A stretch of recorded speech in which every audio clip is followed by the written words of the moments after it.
Let's now get you up to date with what's happening in Ukraine as we speak. A strike on a housing block in Kiev has killed at least two people, according to reports. Furthermore, the emergency service says that several areas of Kiev have now come under attack from Russian troops. And for better analysis about the on-ground situation, joining us live from Kiev, the Ukrainian capital, with more updates is our correspondent Anas Malik. Anas, thanks for joining us on Beyond again at this hour.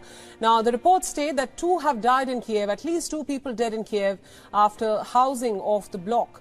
The strike and the emergency people, the services have said that at least 27 people were rescued after a 16-story building in the Ukrainian capital was hit. What more can you tell us about the same? Well, yes, Priyanka, I'm outside that very 16-story building, and you can see the process to douse the fire is still ongoing. It's currently underway. As I talk to you, you can see behind me, this is that 16-story building that has been hit by the Russian rockets earlier in the morning, and it's completely burned, as one can put it. The magnitude of the fire is as such that the process to douse the fire is still underway even after 4 or 5 hours after the hit. Two people are confirmed killed in this Russian strike. It is unclear whether it was a shelling or whether it was bombing or whether it was artillery fire or whether it was just shelling.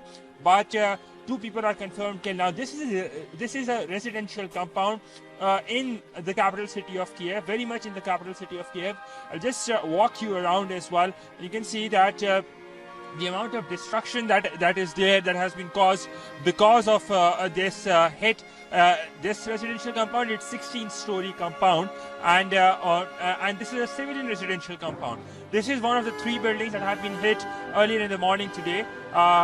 One of them being a 9-story building, the second being a 10-story building, and the third being a 16-story building. Now, I'm outside that very 16-story building, and you can see that the firefighters are still working to douse the fire. 2 people are said to be confirmed killed. As I talk to you, we can still hear this shelling being done in the backdrop. From a distance, you can see the cars that are damaged over here. Fires and the smoke. The fire. If I can just show you, that snorkel is still being used to douse the fire. Priyanka? Right, absolutely. For all our viewers who are joining us on Beyond this hour, we'd just like to say that our correspondent Anas Malik is currently in the heart of the conflict in Kiev in Ukraine. He's bringing us all the live on-ground updates. Anas, just to follow up to that, all this, everything that you've just told us is happening on a day when Russia and Ukraine are set to resume negotiations yet again to end this war. Meanwhile, the EU has now imposed its toughest round of sanctions yet. What scope is there for any kind of resolution? What are the people of Kiev saying? Well, the people of Kiev are not very hopeful, because this is not the first round of talks that have happened. This is the 4th round of talks, and it's still continuing. Despite of these talks that are happening, these attacks are also taking place. One of the testimony is this. You can see behind me the process to douse the fire is still ongoing, and it's residents who continue to suffer. And that is one of the tragedies of this or this conflict or this invasion, however one would like to put it, that it's the civilians that continue to suffer. Now, this compound, this residential compound, this 16-story residential compound is a testimony. The residents of Kiev are of the opinion that they would want to live in peace, but they don't see peace being attained or achieved in some time, and that is the reason they're out on the roads to protect. They've picked up arms, and they're out on the roads to protect their country, to protect their city. And that is the reason we're seeing more and more of these civilian checkpoints or civil defense volunteers, as one would put it, stepping up to the occasion, rising to the occasion, taking up arms, guarding the city, building trenches, putting up roadblocks, right, because they know that sooner or later the war will come over here and they would want to safeguard their city.